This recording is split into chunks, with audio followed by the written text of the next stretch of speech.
Bonjour tout le monde. Alors aujourd'hui, en ce mois de mars qui va bientôt se terminer, j'avais envie de vous présenter des livres écrits par des femmes et des livres sur une thématique bien particulière qui sont des livres post-apocalyptiques écrits par trois femmes ô combien intéressantes.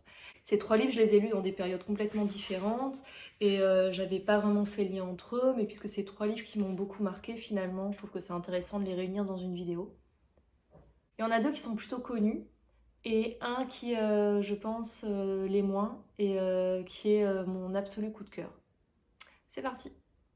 Le premier livre dont je vais vous parler, c'est un livre dont on a beaucoup entendu la chronique sur les réseaux sociaux depuis 2-3 ans et c'est Le Mur Invisible de Marlène...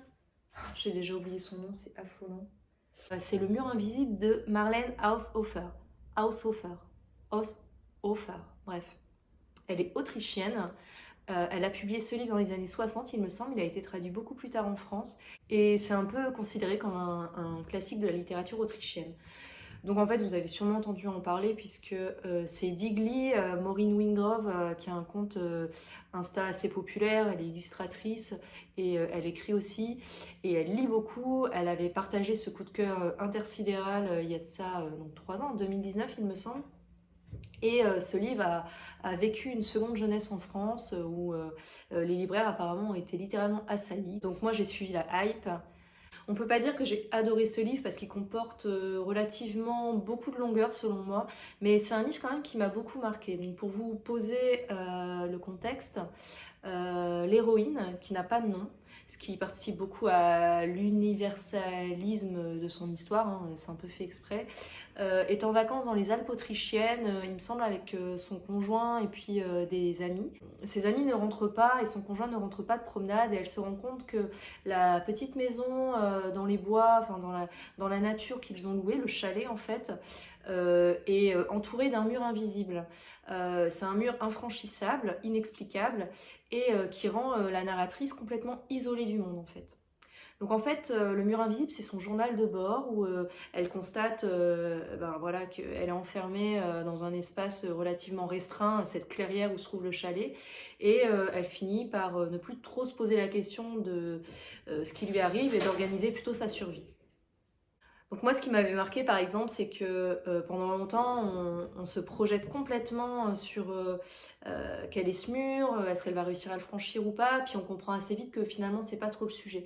Le sujet, c'est la survie, le deuil de la vie d'avant, la possibilité aussi de vivre une nouvelle vie, en fait, de perdre tous les habits qui faisaient sa personne, en fait, et qu'est-ce qu'on devient quand on devient, en tout cas, au moins dans son expérience du monde, le seul être humain sur Terre. Il y a un passage notamment dont je me souviens 3 ans après où elle observe la fumée de cheminée d'une maison très loin dans la vallée et elle se rend compte que peu à peu, il me semble, ce filet de cheminée s'arrête et que finalement les peu d'indices qu'elle a sur la vie à l'extérieur du mur lui donnent l'impression que vraiment elle est toute seule. Alors elle est la seule être humain certes, mais elle est entourée d'animaux, donc elle découvre une vache, il y a un chat, il me semble, c'est un peu loin dans ma tête. Ces animaux, finalement, ils vont constituer sa famille, sa vie. Elle déploie une relation extrêmement fusionnelle et filiale avec ces animaux qui sont les seuls êtres vivants qui partagent sa vie, qui lui apportent aussi une vitalité en fait. La vache notamment lui apporte du lait et d'autres choses que je vous dévoilerai pas. Le chat une compagnie. Sa vie est parcourue à la fois de grands chantiers puisqu'elle doit organiser sa survie, donc préparer voilà, un potager, être autosuffisante, réparer de multiples choses, et aussi des petites choses finalement imperceptibles qui nous entourent au quotidien, c'est-à-dire le cycle des saisons, reprendre un peu un ancrage dans la terre en fait. Et c'est magnifique. Vraiment, moi, le gros point faible que je donne à ce livre, c'est qu'il y a beaucoup de répétitions, mais en fait, ces répétitions, elles servent la narration, puisqu'en fait, ça montre que la vie est cyclique et peut paraître en apparence monotone, c'est-à-dire que voilà, quand vous êtes occupé à votre survie, eh ben, il y a des dates bien précises pour bêcher, pour semer, pour récolter, pour conserver les aliments. Et ce cycle, en fait, se répète d'année en année. Donc forcément, il y a une forme de monotonie qui s'installe. Par contre, ce que j'ai adoré en fait, c'est cette question de qui suis-je sans les autres?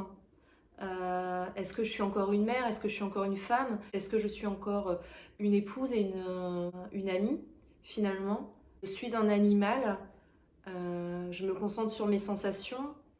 Les normes sociales qu'on n'interroge même pas finalement, elles sont bouleversées. C'est un roman assez intimiste. Le temps est différent. Les normes telles que les repas 3 fois par jour, est-ce qu'elles ont vraiment du sens quand on vit seul? L'apparence a-t-elle du sens? Voilà, moi c'est un roman que j'ai trouvé assez touchant, notamment des réflexions aussi sur la folie, parce que vivre seule, la solitude c'est terrible. Donc ce journal en fait où elle parle, elle ne sait pas trop à qui, c'est une façon peut-être de ne pas sombrer dans cette folie. Et c'est assez beau en fait, c'est une forme de retour à la nature. Je vous conseille vraiment cette lecture, c'est de la science-fiction parce que le postulat de base est complètement improbable et, euh, et, et de science-fiction, mais finalement le propos l'est absolument pas. C'est vraiment une exploration de son identité.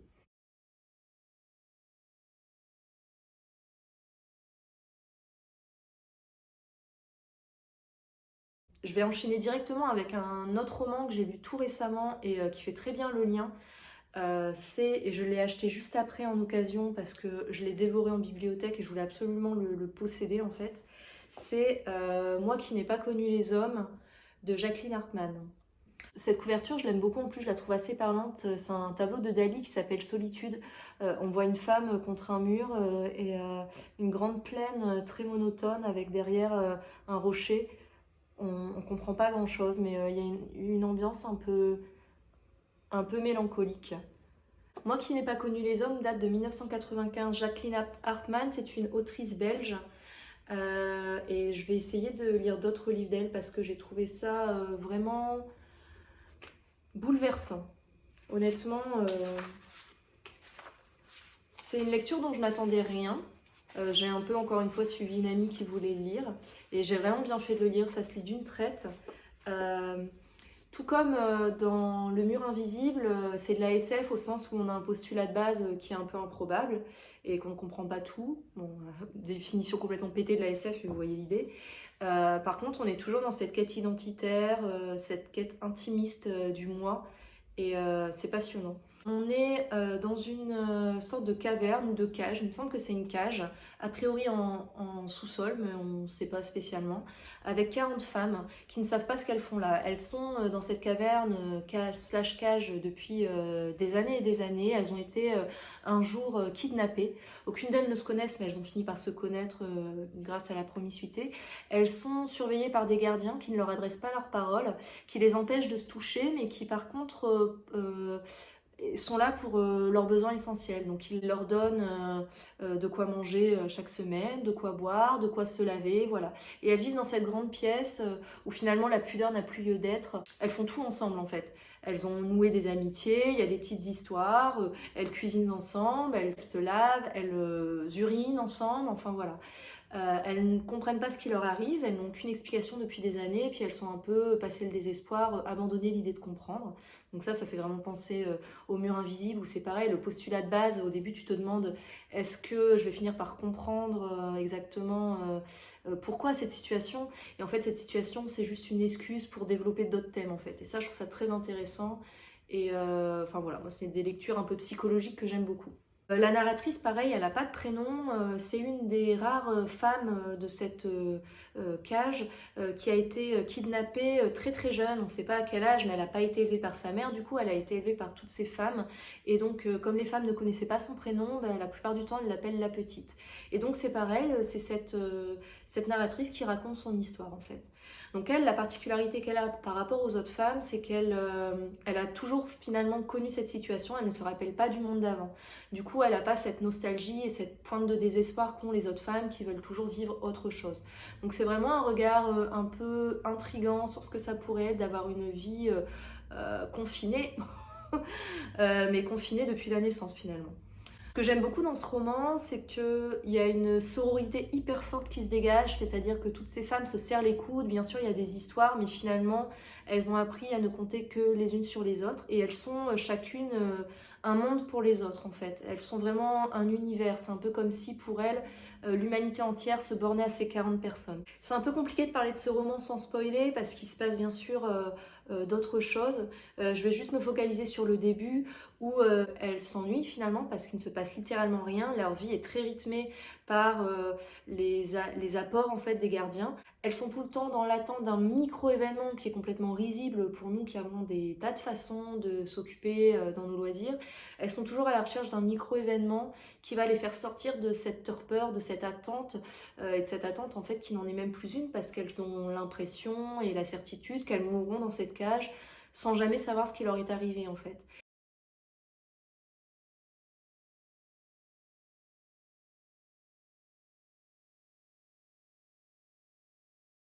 Et c'est là où on est vraiment dans une forme d'allégorie sur la vie, en fait, sur l'absurdité de la vie, où finalement, est-ce que la vie, c'est pas ça?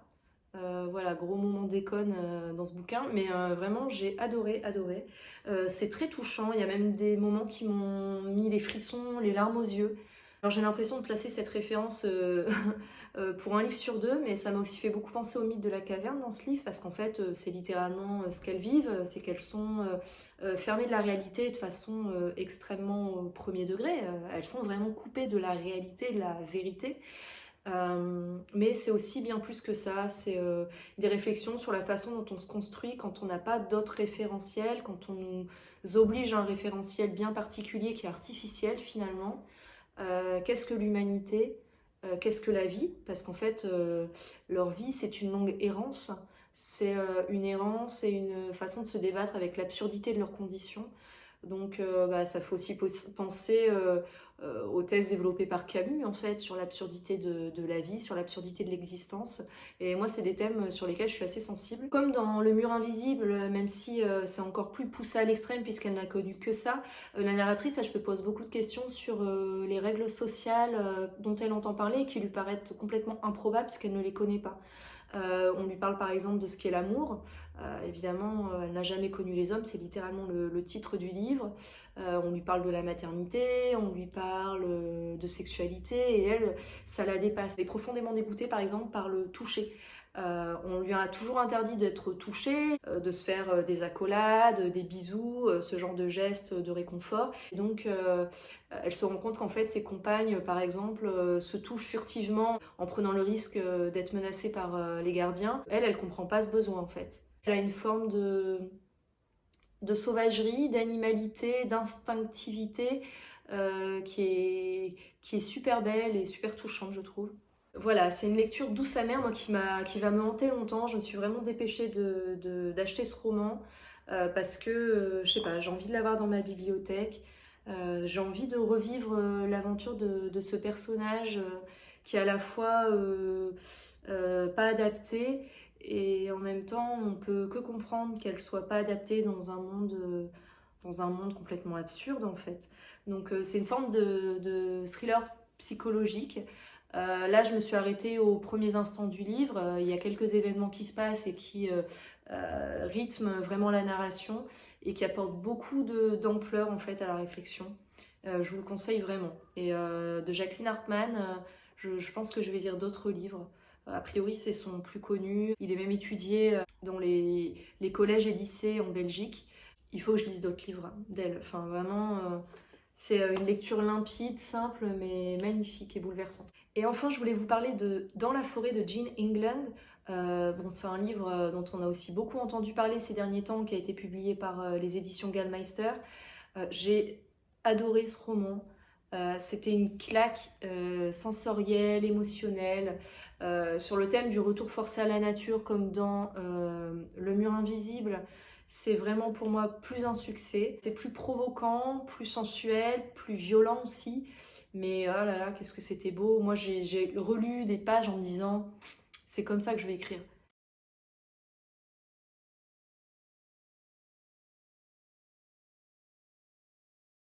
C'est une efficacité, moi j'adore la littérature américaine pour ça, je trouve qu'il y a toujours une efficacité dans le langage, c'est à la fois beau et limpide, c'est précis, enfin c'est organique. Donc dans la forêt, très rapidement, ça reprend un peu les mêmes bases post-apocalyptiques, le même postulat de base que le mur invisible. C'est deux sœurs qui vivent dans une maison, dans la forêt, incroyable, et elles sont confrontées à une sorte de fin du monde, en tout cas sans vraiment percevoir ce qui se passe et sans le comprendre. Elles se rendent compte que les magasins sont vides, que c'est la ruée dedans, que les gens se calfeutrent et se battent entre eux. Enfin bref, mauvais moment pour aller en ville. Donc elles se confinent. Bon, alors elles se confinent, elles ont un pur terrain, elles peuvent explorer, il y a même des ours autour de chez elles, donc ça se passe en Californie du Nord, on s'ennuie moins que dans le mur invisible. Bon, dans le mur invisible, elle avait une vache, dans l'autre, les vaches c'est quand même super cool aussi. Bon, je sais pas, il y a battle. Alors ce que j'ai adoré, c'est le tressage des thèmes. On parle de deuil, puisqu'elles ont perdu leurs parents. On parle de sororité à fond, puisque ces deux sœurs, elles se tiennent les coudes. On parle aussi d'amour entre sœurs, d'amour filial. Ça parle aussi de passion, de désir, d'animalité. Il y a un côté un peu violent dans cette lecture qui peut choquer certaines personnes, mais moi j'ai trouvé que ça atteignait des sommets du sublime en fait. Et enfin, toute cette réflexion sur le contact avec la nature en fait, parce qu'il y a vraiment une gradation où peu à peu, elles sont très attachées finalement à ce qu'ils ont dans leur maison. Elles font notamment l'inventaire de tous les objets, tous les artefacts que leurs parents ont accumulés au cours des années pour faire des travaux, que ce soit les trombones, les petits élastiques, enfin vous voyez, toutes ces boîtes là qu'on se dit au cas où, et elles sont super contentes de tomber là-dessus parce qu'elles se disent bah papa il avait du flair, c'est le cas de le dire. Et finalement en fait par couches successives elles abandonnent en fait tous ces artefacts humains finalement, et elles questionnent ce rapport à la nature. Est-ce que la nature on va justement se battre contre elle, lutter pour que la maison ne s'écroule pas, ou est-ce qu'au contraire on va accepter notre part d'animalité, donc un peu comme dans Le Mur Invisible, un peu comme Moi qui n'ai pas connu les hommes. Voilà, moi je trouve que c'est trois livres qui marchent très bien de concert, trois livres écrits par trois femmes, trois livres profondément psychologiques, humanistes et féministes, parce qu'en fait ça interroge aussi beaucoup notre condition en fait, notre condition de femme, notre condition d'animaux aussi. C'est vraiment des lectures magnifiques. Voilà, je pense que j'en ai terminé. Si je devais faire un top 3 pour vous aiguiller, même si après on a tous des goûts très différents, je dirais de vous ruer sur Moi qui n'ai pas connu les hommes, qui est une lecture simple, limpide, qui se lit rapidement et qui est vraiment touchante. D'ensuite enchaîner, si vous avez le cœur un peu plus accroché, sur Dans la forêt, qui est vraiment une claque. Et si vous êtes plus dans un délire de survivalisme, dans un délire de qu'est-ce que je pourrais devenir si un jour on me laissait comme ça avec mes ovaires et un couteau, c'est comme ça qu'on dit, est-ce que je m'en sortirais? Eh bien, lisez Le Mur Invisible. Voilà.